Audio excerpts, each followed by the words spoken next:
Just want to thank Elon and all of his people. Most of those people are staying. Almost all of them are staying, and they're going to be with us. And you're going to see the results coming long into the future. Even a year and 2 years later, you're going to see a lot of the results, and those hundreds of billions of dollars are going to be adding up, and they're going to continue to add. It'll be interesting, really interesting to see what the final number is going to be. But again, Elon gave an incredible service. Nobody like him, and he had to go through the slings and the arrows, which is a shame because he's an incredible patriot. The good news is that 90% of the country knows that, and they appreciate it, and they really appreciate what he did. And I gave him a little special something we have here. Thank you. A very special, that I give to very special people. I have given it to some, but it goes to very special people, and I thought I'd give it to Elon as a presentation from our country. Thank you. Thank you, Elon. Thank you. Take care of yourself. Thank you. You see the lock. The lock on this is amazing. That's right. A large lot. Well, let me say perhaps a few words that this is not the end of DOGE, but really the beginning. My time as a special government employee necessarily had to end. It was a limited time thing. It's 134 days, I believe, which ends in a few days. So that it comes with a time limit. But the DOGE team will only grow stronger over time. The DOGE influence will only grow stronger. It's I'd liken it to sort of Buddhism. It's like a way of life. So it is permeating throughout the government. And I'm confident that over time we'll see $1 trillion of savings and a reduction in $1 trillion of waste and fraud reduction. The calculations of the DOGE team thus far, in terms of an FY25 to FY26 delta, are over 160 billion, and that's climbing. We expect that number will probably go over 200 billion soon. So I think the DOGE team is doing an incredible job. They're going to continue doing an incredible job, and I'll continue to be visiting here and be a friend and advisor to the president. And I look forward to times being back in this amazing room. By the way, isn't this incredible? Look at this incredible. It's stunning. I think the way that the Oval Office, how the president has just completely redone the Oval Office. It's beautiful. I love the gold on the ceiling. Thank you. It's pretty nice. Yeah. That's been there a long time. That was plaster. Nobody ever really saw it. They didn't know the eagle was up there, and we highlighted. It's essentially it's a landmark, a great landmark, and that's 24 karat gold, and everybody loved it. And now they all see it when they come in. So it's been good. The Oval Office finally has the majesty that it deserves, thanks to the president. So I look forward to continuing to be a friend and advisor to the president, continuing to support the DOGE team. And we are relentlessly pursuing $8 trillion in waste and fraud reductions, which will benefit the American taxpayer. That's it, really. Thank you, Mr. President. Thank you. Right. Great job. Declined to comment on Musk's drug use. Joining our coverage is investigative reporter for the New York Times, Megan Twohey. Her byline is on that reporting we read from. Say more. Yeah.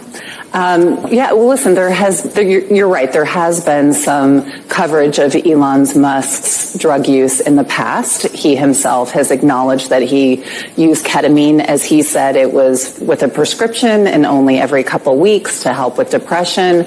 But what we found is that the drug use was much more frequently than previously known. And it wasn't just the volume, it was that these drugs appeared to be mixed. So from the ketamine use that at times has been near daily and got to the point where it was causing bladder issues as he was joining Trump on the campaign trail, to the use of ecstasy and psychedelic mushrooms, as well as this pill box that contained, as many as 20 pills, including one with the marking of Adderall. So there were some people close to him. It's been really hard for reporters to penetrate the sort of circle of people who know him. But in recent months, people had started to talk to me and my colleague, Kirsten Grind, because there have been people close to him who have had concerns about his drug use. this is going to sound like a dumb question, but what is ketamine and how do you take it, and what would a normal... So I hope that Elon Musk hits them with a huge lawsuit.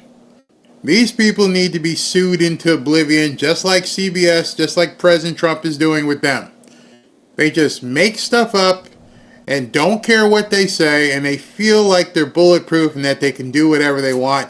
They need to be brought down a notch. There's a reason why MSNBC's viewership has dropped 41% in the last month. 41%.